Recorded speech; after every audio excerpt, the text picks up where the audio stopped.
89, 88 காலகட்ட விளையாட்டுகளை இப்பொழுது விளையாட வேண்டாம். அரசுக்கு நாமல் கடும் எச்சரிக்கை. அனுரவின் 6 அமைச்சர்கள் தொடர்பில் விசாரணை ஆரம்பம். அனைத்தையும் கக்கிய ஹெகல்பதர பத்மே வெளியான அதிர்ச்சிகர வாக்குமூலம். மஹிந்த நாமல் மற்றும் ஷிரந்திக்கு எதிராக முறைப்பாடு. தங்காளியில் சிக்கிய மற்றுமொரு ஐஸ் லொரி போலீசாருக்கு காத்திருந்த பேரதிர்ச்சி. அமைச்சரின் சொத்து அறிவிப்பில் கிரிப்டோ கரன்சிகள் அரசாங்கம் மீது புதிய விமர்சனம்.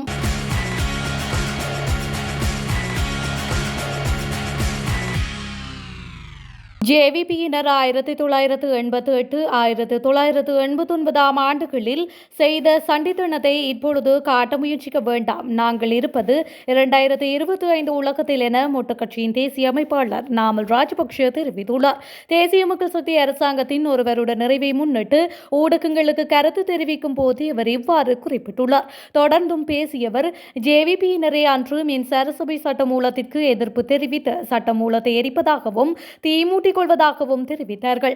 ஆனால் இன்று அதற்கு எதிர்ப்பு தெரிவிப்பவர்களை கொலை செய்வதாக கூறுகின்றனர். அரசாங்கம் ஒரு வருட காலத்தை வீணடித்தது. ஒரு வருடத்திற்கு முன்னர் வழங்கிய வாக்குறுதிகளை நிறைவேற்றிக் கொள்ள முடியாது கூறிய பொய்களை மறைப்பதற்காக மேலும் மேலும் பொய்களை சொல்லுகின்றனர்.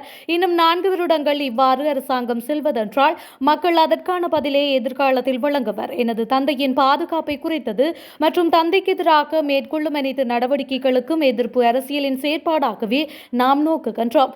எமக்கு கிடைத்த அழைப்பிற்கு ஐக்கிய தேசிய கட்சியின் மாநாட்டில் கலந்து கொண்டோம். இவை ஜனநாயகத்தின் செயற்பாடாகும் என்று அவர் மேலும் குறிப்பிட்டுள்ளார். முன்னாள் ஜனாதிபதி மஹிந்த ராஜபக்ஷ, அவரது மனைவி சிரந்தி ராஜபக்ஷ மற்றும் மகனும் நாடாளுமன்ற உறுப்பினருமான நாமல் ராஜபக்ஷ ஆகியோருக்கு எதிராக லஞ்சம் அல்லது ஊழல் பற்றிய சரத்துக்களை புலனாய்வு செய்வதற்கான ஆணைக்குழுவில் முறைப்பாடு செய்யப்பட்டுள்ளது. லஞ்சம், ஊழல் மற்றும் வேண்விரியத்திற்கு எதிரான குடிமக்களின் சக்தி என்ற அமைப்பின் தலைவர் ஜாமினி கமன் துஷார இன்று இந்த முறைப்பாடுகளை பதிவு செய்துள்ளார். தனது முறைப்பாடுகள் தொடர்பில் விளக்கமளித்த அவர், நாமல் ராஜபக்ஷ லஞ்சம் அல்லது ஊழல் ஆணைக்குழுவிற்கு அளித்துள்ள சொத்து மதிப்பை விட பல சொத்துக்களை தனது உறவினர்களின் பெயரில் வைத்துள்ளார். நாம் அது தொடர்பில் தேடி பார்த்துள்ளோம். நாமல் எவ்வித தொழிலும் செய்யவில்லை. ஆனால் சட்டத்தரணியாக தொழில் செய்து 8 லட்சம் சம்பாதித்ததாகவும் தெரிவித்துள்ள நிலையில் ஏனைய சொத்துக்களின் விவரங்கள் தொடர்பில் தெரியப்படுத்தவில்லை. அது தொடர்பில் விசாரணைகள் ஆரம்பிக்கப்பட வேண்டும். மேலும் முன்னாள் ஜனாதிபதி மஹிந்த ராஜபக்ஷ பயன்படுத்திய உத்தியோகபூர்வ இல்லத்தை புதுப்பிக்க 5100 கோடி ரூபாய் செலவிடப்பட்டுள்ளது. அதற்கான கேள்வி பத்திரம் கோரப்பட்டுள்ளதா? எவ்வாறு பணம் ஒதுக்கப்பட்டது? மேலும் கொழும்பு 5 டொரிங்டன் மாவத்தை எண் 260 கீழ் 12 கொண்ட வீட்டை சிரந்தி ராஜபக்ஷ 5/4/2013 என்று 400 லட்சத்திற்கு வாங்கியுள்ளார். மேரி லூவிஸ் விக்ரமசிங்க என்ற அவரது பிறப்பு சான்றிதழில் உள்ள பெயரில் வீடு பதிவு செய்யப்பட்டுள்ளது. அதற்காக சிறிலிய கணக்கிலிருந்து 350 லட்சம் ரூபாய் கொடுக்கப்பட்டுள்ளது. அவருக்கு 350 லட்சம் ரூபாய் எவ்வாறு வந்தது என புலனாய்வு விசாரணைகளை ஆரம்பிக்குமாறு முறைப்பாடு செய்துள்ளோம் என்று அவர் மேலும் தெரிவித்துள்ளார். அரசாங்கத்தின் 6 அமைச்சர்களின் சொத்துக்கள் மற்றும் பொறுப்புகள் தொடர்பில் உள்நாட்டு இறைவரி திணைக்களத்திடம் விசாரிக்க தீர்மானித்துள்ளதாக ஐக்கிய மக்கள் சக்தியின் கொழும்பு மாவட்ட நாடாளுமன்ற உறுப்பினர் முஜிபுர் ரஹ்மான் தெரிவித்துள்ளார். அதன்படி தகவல் அறியும் உரிமை சட்டத்தின் கீழ் தற்போதைய அரசாங்கத்தின் அமைச்சரவை அமைச்சர்கள் 6 பேரின் சொத்துக்கள் தொடர்பில் எதிர்வரும் சில தினங்களில் விசாரிக்க உள்ளதாகவும் அவர் சுட்டிக்காட்டியுள்ளார். அரசாங்க அமைச்சர்களின் சொத்துக்கள் மற்றும் பொறுப்புகள் தொடர்பில் ஊடகங்களுக்கு கருத்து தெரிவிக்கும் போதே அவர் இந்த விடயத்தை தெரிவித்துள்ளார்.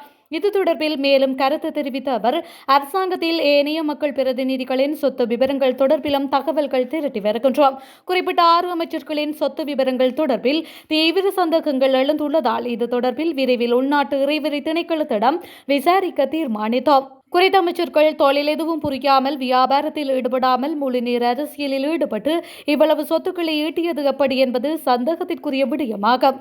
உள்நாட்டு இறைவரி திணைக்களத்திடம் இந்த தகவல்களை பெற்றுக்கொண்டதன் பின்னர் அடுத்த கட்ட நடவடிக்கைகள் தொடர்பில் சட்ட ஆலோசனைகளை பெற்றுக்கொள்ள நடவடிக்கை மேற்கொள்வோம் என்று முஜிபுர் ரஹ்மான் மேலும் தெரிவித்துள்ளார். அமைச்சர் வசந்த சமரசிங்கவின் சொத்து அறிவிப்பில் எவ்வாறு கிரிப்டோ கரன்சிகள் இடம்பெற்றன என முன்னாள் அமைச்சர் உதய கம்மன்பில கேள்வி எழுப்பியுள்ளார். பிவுத்துருகில உரிமையவின் செய்தியாளர் சந்திப்பில் கலந்து கொண்டு கருத்து தெரிவிக்கும் போதே அவர் மேற்கண்டவாறு குறிப்பிட்டுள்ளார். அவர் மேலும் கூறுகையில், அமைச்சர் வசந்த கூறியது போன்று அவர் தனது தாத்தா மூலம் சொத்துக்களை பெற்றார் என்பதை ஏற்றுக்கொள்வோம். அப்படியானால் சொத்து அறிவிப்பில் உள்ள கிரிப்டோ கரன்சி பங்கும் தாத்தாவின் சொத்தாக இருக்க வேண்டும். 2009ஆம் ஆண்டு கிரிப்டோ கரன்சியை சடோஷி நகாமோட்டோ கண்டுபிடித்தார். ஆனால் உடனடியாக அந்த பெயரை அமைச்சர் வசந்தவின் தாத்தாவின் பெயரால் மாற்ற வேண்டும். உலக வரலாற்றை மாற்றிய அத்தகைய இலங்கையரை நாம் எப்படி தவறவிட்டோம் என்பது கேள்விக்குறியாகியுள்ளது என்று அவர் மேலும் தெரிவித்துள்ளார். தற்போது குற்றப்புலனாய்வு திணைக்களத்தின் காவலில் உள்ள கெகல்பத்தர பத்மே கொழும்பு துறைமுக காவல்துறையினரிடம் அழைத்து வரப்பட்டு மேற்கு வடக்கு குற்றப்பிரிவால் விசாரணை செய்யப்பட்டுள்ளார். அதன்போது சந்தேக நபரான பத்மே கனேமுள்ள சஞ்சீவ மற்றும் பஸ்போட்டா ஆகியோரின் கொலையை திட்டமிட்டதாக அவர் ஒப்புக்கொண்டுள்ளதாக விசாரணை அதிகாரிகள் தெரிவித்துள்ளனர். அத்தோடு கம்பகா ஒஸ்மானின் கொலை முயற்சி தொடர்பாக மேற்கு வடக்கு குற்றப்பிரிவு அவரிடம் விசாரித்துள்ளது. அதற்கு பதிலளித்துள்ள கெகல்பத்தர பத்மே, கம்பகா ஒஸ்மானை கொல்ல வேண்டிய அவசியம் தனக்கு இல்லை என்றும் தம்மிக்கு அவிஸ்க மற்றும் கமாண்டோ சாலிந்தவின் வேண்டுகோளின் பேரில் அதை வழிநடாத்தியதாக அவர் கூறியுள்ளார்.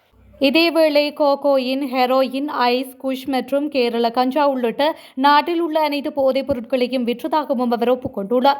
இதற்கிடையில் துப்பாக்கிகள் தொடர்பான விசாரணையின் போது இதுவரை தன்னிடமிருந்த அனைத்து துப்பாக்கிகளையும் காவல்துறையினர் மீட்டுள்ளதாகவும் தன்னிடம் இன்னும் ஒரு துப்பாக்கி மட்டுமே இருப்பதாகவும் ஹெகல்பத்தர பத்மே கூறியுள்ளார். அந்த துப்பாக்கியை ஒப்படைக்க தயாராக இருப்பதாகவும் அவர் கூறியுள்ளார். தனது தந்தை கொல்லப்பட்ட பிறகு பாதாள உலகத்திற்கு சென்றதாகவும், ஆனால் விசாரணை அதிகாரிகள் அவரது தந்தை கொல்லப்படுவதற்கு முன்பு பஸ் என்ற நபரை கொன்றதாக கூறியுள்ளார்.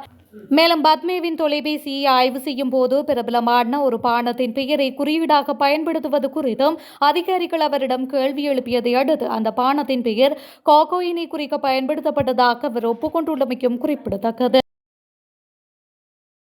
அம்பாந்தோட்டை மாவட்டம் தங்காலை பகுதியில் சுமார் 200 கிலோகிராம் எடையுடைய போதைப் பொருட்கள் மீட்கப்பட்டுள்ளன. பாரிய அளவில் போதைப் பொருள் கடத்திய லோரியொன்றை போலீசார் கைப்பற்றியுள்ளனர். புலனாய்வு தகவல்களின் பிரகாரம் மேற்கொள்ளப்பட்ட நடாத்தப்பட்ட சோதனைகளின் நடவடிக்கைகளின் போது லோரி தடுக்கப்பட்டதாக போலீசார் தெரிவித்துள்ளனர். லோரியை சோதனையிட்ட போது சுமார் 2000 கிலோகிராம் எடையுள்ள ஐஸ் மற்றும் ஹெரோயின் போதைப் பொருட்கள் மீட்கப்பட்டுள்ளன. 4 பொதிகளில் இந்த போதைப் பொருட்கள் மறைத்து வைக்கப்பட்டதாக தெரிவிக்கப்படுகின்றது. மேலும் போதைப்பொருள் பொதிகளுக்குள் மறைத்து வைக்கப்பட்டிருந்த 4 ரிவால்வர்களும் மீட்கப்பட்டன. போதைப்பொருள் கடத்தலுடன் தொடர்புடையவர்களை கைது செய்ய போலீசார் மேலதிக விசாரணைகளை முன்னெடுத்து வருவதாக தெரிவிக்கப்படுகின்றது. ஐக்கிய மக்கள் சக்தியின் நாடாளுமன்ற உறுப்பினர் கேஷா விதானக்கி சமீபத்தில் தங்காலையில் உள்ள ஹால்டன் இல்லத்தில் முன்னாள் ஜனாதிபதி மஹிந்த ராஜபக்ஷவை சந்தித்துள்ளார். இந்த நிகழ்வில் ஹம்பாந்தோட்டை மாவட்ட நாடாளுமன்ற உறுப்பினர் திலீப் வெராஜியும் கலந்து கொண்டதாக தெரிவிக்கப்பட்டது. முன்னாள் ஜனாதிபதியை சந்தித்த நாடாளுமன்ற உறுப்பினர் கேஷா விதானக்கி அவரது நலம் விசாரித்து சுமூகமான உரையாடலில் ஈடுபட்டதாகவும் தெரிவிக்கப்படுகின்றது. முன்னாள் ஜனாதிபதி மஹிந்த ராஜபக்ஷ விஜயராமவில் உள்ள தனது உத்தியோகபூர்வ இல்லத்திலிருந்து வெளியேறி கடந்த 11ஆம் தேதி தங்காலையில் உள்ள கால்டன் இல்லத்திற்கு குடிபெயர்ந்திருந்தார். முன்னாள் ஜனாதிபதிகளின் சலுகைகளே இல்லாது செய்தும் சட்டமூலம் நாடாளுமன்றத்தில் 3/2 பங்கு பெரும்பான்மையால் புதன்கிழமை நிறைவேற்றப்பட்டது. அதன்படி சட்டமூலம் நிறைவேற்றப்பட்டவுடன் முன்னாள் ஜனாதிபதி மஹிந்த ராஜபக்ஷ விஜயராமவில் உள்ள தனது உத்தியோகபூர்வ இல்லத்தை விட்டு வெளியேறியிருந்தார். இந்த நிலையில் தற்பொழுது பல அரசியல் பிரமுகர்கள், தொழிலதிபர்கள் மற்றும் பொதுமக்கள் என பலரும் மஹிந்தவை சென்று சந்தித்து வருகின்றமையும் குறிப்பிடத்தக்கது.